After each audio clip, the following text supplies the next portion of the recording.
Halo penggemar Jawa Story TV, kali ini tim Jawa Story TV beserta Mimu lagi berada di Pantai Sendiki dan kami ketemu dengan salah satu pengurus di Pantai Sendiki. Saya berbicara dengan Bapak siapa ini? Bapak Bagong. Bapak Bagong, saya Mr. Black June, Pak Bagong. Nah, itu teman saya Mr. Agustaf dan itu Mr. Gimun.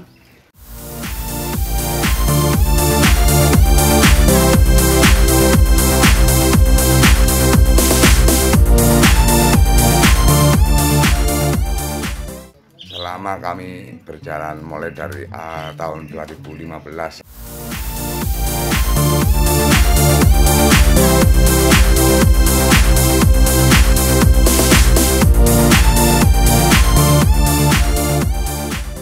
Di Desa Tambak Rejo ini ada beberapa pengurus atau pengelola di dalam hal ini, Pak. Ada berapa?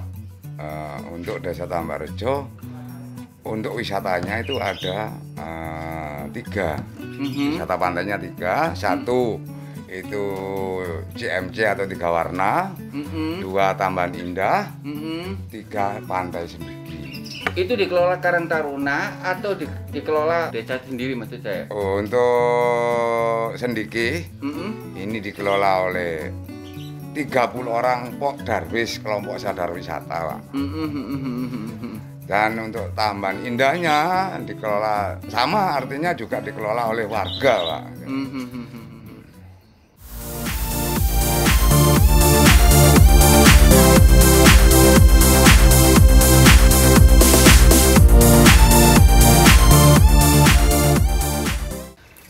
Sedikit saya ingin mengorek, Pantai Sendiki ini di bawah naungan perhutani ataukah kabupaten? Sendiki di bawah naungan perhutani, Pak. Di bawah perhutani. Secara otomatis kalau di bawah perhutani ada sistem kerja bagi hasil. Ya. Berapa persentase yang didapat oleh pihak pengelola Sendiki sendiri? Kami pihak pengelola mendapat 70%, perhutani 30%. Hmm. Begini, Pak ya. Sistem yang kami lakukan di Sendiki beda dengan pantai yang lain. Artinya kita kerja hari ini, kita pulang nggak dapat bawa uang Pak ya. Kita nggak bawa uang loh Pak ya. Uang kita kumpul 1 minggu ke depan baru dibagi persentase 60-40. Maksudnya yang 60 kita yang kerja, 40-nya untuk dana pembangunan. Itu dari kelompok kami yang dari hasil 5.000, bukan hasil parkir. Hasil parkir. Kalau yang 70% ini kami kan belum tahu persis Pak, gitu loh. Jadi hasil tiket itu belum tahu persis. Belum tahu persis gitu loh. Parkir gitu Bro. Kami membangun ini dengan jerih payah, hasil parkir kami dibantu dengan lembaga. Saya nggak tahu berapa nominal rupiahnya dari lembaga. Yang jelas di sini kami sementara ini boleh kalau dikatakan amburadul gitu loh. Waduh.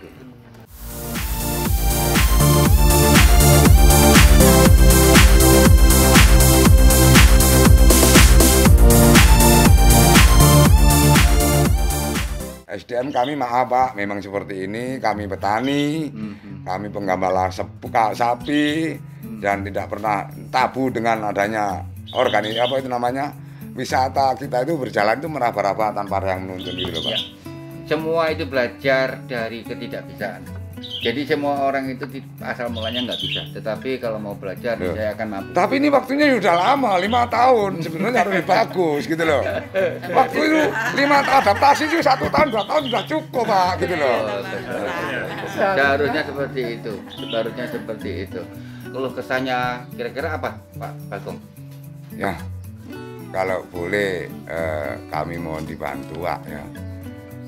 Kami mendapat 70% dari pendapatan tiket masuk, ditambah separuh dari tiket parkir. Tetapi yang dari 70% itu kan yang mengelola lembaga. Sedangkan lembaga ada kepengurusan sendiri, kami kelompok ini ada pengurusan sendiri gitu loh Pak. Sehingga di dalam korporasi selama kami berjalan mulai dari tahun 2015 sampai tahun 2021 kami belum tahu persis korporasinya itu berapa untuk kelompok kami. Dari hasil 70% itu kita dapat 5% atau 10% atau berapa persen kami belum tahu. Yang setahu saya kami cuma masih mendapat 5.000, separuh dari tiket parkir gitu Pak. Jadi selama ini tidak transparan ya Pak? Belum. Jadi kan selama ini pihak pengelola Pantai Sendiki ini untuk kerjasama dengan pihak perhutani kan melalui lembaga Pak. Lembaga desa itu tadi ya. Nah berarti kan lembaga nanti yang akan melakukan kontrak dengan pihak perhutani. Iya betul. Nah sebenarnya kalau seperti itu berarti kan pihak pengelola sendiri adalah pihak ketiga dalam mengelola ini. Jadi bukan antara pihak pengelola dengan perhutani ya kan, tapi kan antara lembaga dengan perhutani baru pengelolaan di pihak ketiga. Iya betul. Ini kan seperti itu. Nah sebenarnya kalau di sini sebenarnya kan kalkulasi ketika tiket masuk itu berapa dengan persentase 70%. Yang menjadi pertanyaan ini antara Pok Darwis dengan pihak lembaga ini kerjasamanya seperti apa itu Pak? Iya. Ini yang tuntutan kami juga seperti itu. Kan lembaganya maunya kita kumpul, biar tahu maksudnya gitu. Tetapi ketua kelompok kami dari si Pok Darwisnya ini bersikuku, tidak pernah mau. Kalau memang itu yang mau menghendaki kumpul itu lembaga, ya silakan lembaga mengumpulkan kami. Kalau kami manggil lembaga nggak mau, itulah udah yang menjadi permasalahannya di sini Pak. Sebenarnya kalau seperti itu kan titik tengahnya sebenarnya kan bagaimana mengelola tempat wisata ini katakanlah jalan ini kan sebenarnya perlu perbaikan. Kalau sama-sama diperbaiki katakanlah dari hasil retribusi masuk ini tadi udah transparansi jelas, sebenarnya kan untuk pengembangan tiket masuk ini kan nggak ada masalah sebenarnya.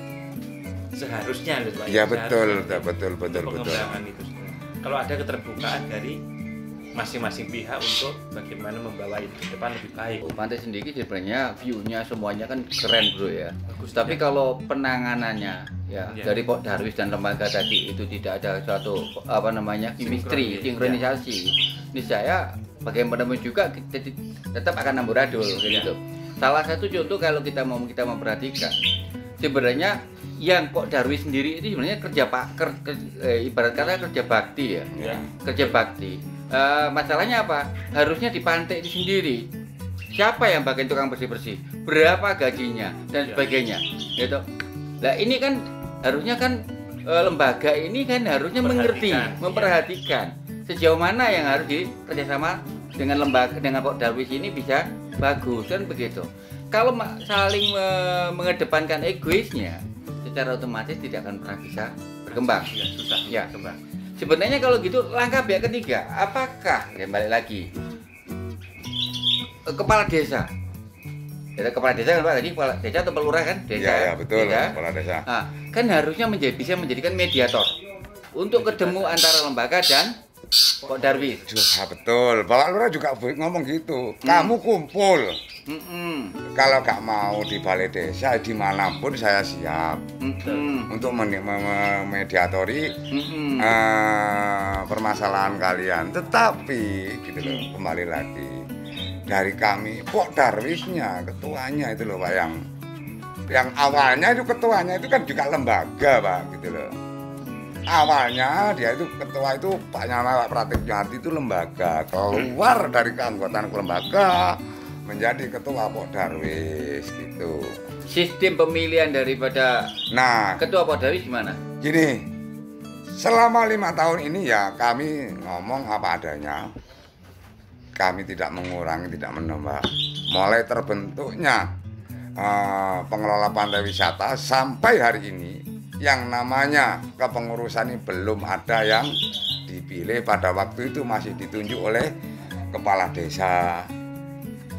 Kepala desa tahun sebenarnya yang kan berarti kan sudah ada pergantian daripada kalau sudah 5 tahun kan harusnya sudah Pak. Iya, nggak harus 5 tahun sebetulnya. 3 tahun cukup. Gitu.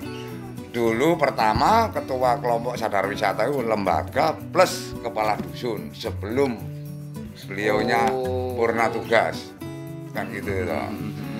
Sedangkan kami banyak masukan dari bolo-bolo maupun dari instansi terkait menawarkan untuk ayolah dibangun bareng-bareng kan gitu. Ternyata dari Pok Darwis Pok Darwis lah intinya Pak ya. Darwis yang namanya Pak Pratik itu yang angel gitu.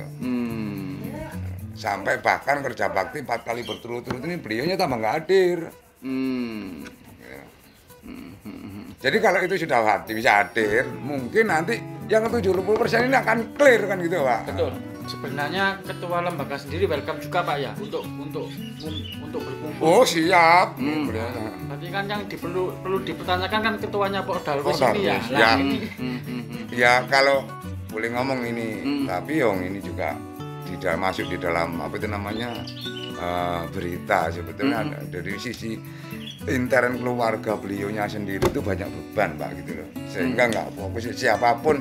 Saya juga menyadari, tetapi kita kalau memang sudah seperti itu wis aku legowo rek gantiin gitu harusnya seharusnya kan gitu. Harusnya untuk perkembangan wisata juga kan harusnya dia juga sadar untuk berwisata juga kan.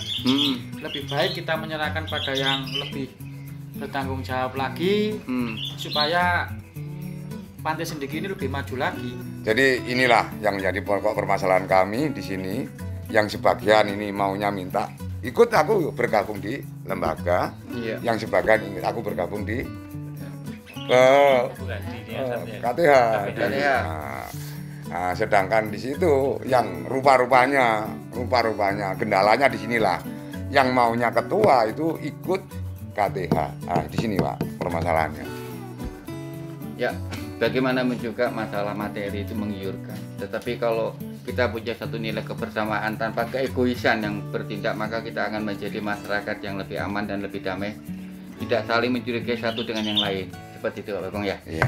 Saya rasa ini sebenarnya hanya tinggal menunggu momen yang tepat untuk diluruskan ketua lembaga dan ketua Pok Darwis, mediatornya adalah Pak Lurah, segera mungkin harap ditemukan sehingga menemukan jalan keluar yang terbaik. Seperti itu.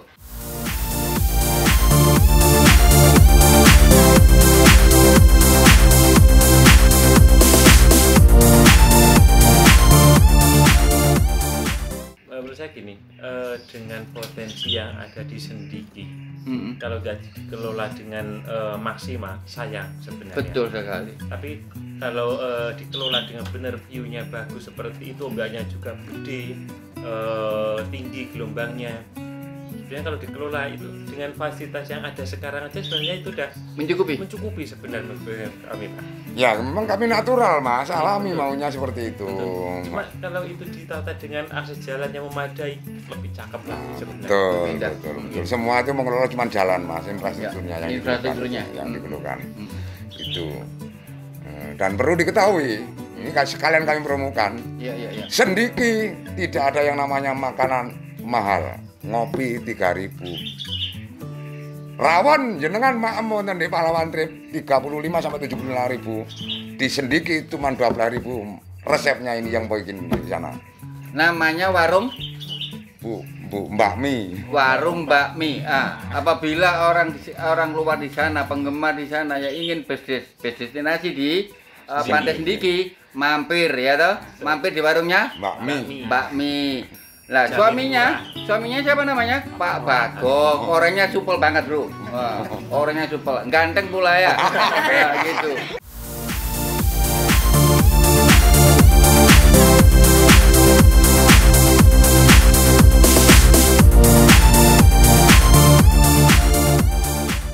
Langkah ke depan apa? Seandainya ini sudah terbentuk dengan benar, sudah tertata dengan benar, langkah ke depannya apa, Pak? Ya, begini Pak, kami cuma ingin mengangkat ekonomi masyarakat Desa Tami Tamakrejo, terutama kaum petani yang ada di wilayah areal sepanjang jalan Pantai Sendiki. Iya. Kalau memang itu sudah masuk, pedulilah katakanlah kita semuanya itu bisa terbuka, terus saling mengisi, terus kalau kita sudah seperti itu, saya yakin optimis bahwa Sendiki akan maju, di sana akan ada bangunan banyak. Jangan cuman mengandalkan tiket masuk. Di sana itu uang banyak di pasarnya itu, Pak. Kita bikin tempat foto, selfie itu sudah ada uang kan gitu toh. Saya sudah ngomong ke ketua, jangan kamu berharap dengan adanya tiket masuk. Karena kita sepakat kalau toh memang tiket masuk itu dimiliki oleh lembaga, monggo. Tapi di dalamnya kami yang ngelola. Kami mendapat di sana aja sudah bagus. Gitu loh. Sebenarnya kalau kita boleh jujur, kan kami sering wawancara dengan lurah, dengan kepala desa di tepi pantai maupun di tepi hutan. Ada anggaran yang namanya ADD itu untuk KLH. Untuk apa KLH, Bro? Untuk lingkungan apa? Untuk lingkungan hidup itu. Nah, itu memang ada dan itu juga besar dananya. Semoga nanti kepala desa di sini bisa memberikan suatu jalan keluar terbaik, harapan saya. Dan saya harap kepala desa juga bisa menjadikan mediator penengah supaya Pok Darwis, ketuanya Pok Darwis bisa diajak rembukan bersama sehingga terjadi sesuatu yang madani di dalam kehidupan masyarakat di sini. Amin. Ya. Kita akhiri wawancara kali ini karena kita harus pindah lagi. Sampai ketemu di video selanjutnya. Oke. Bye-bye.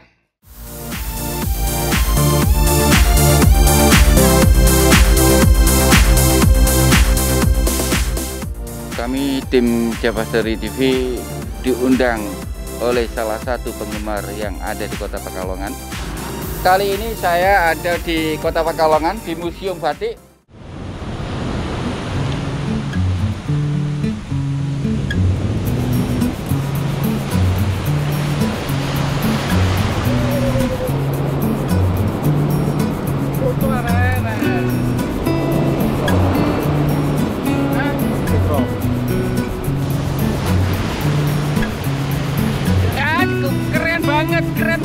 Keren banget. Wah. Keren banget. Bro.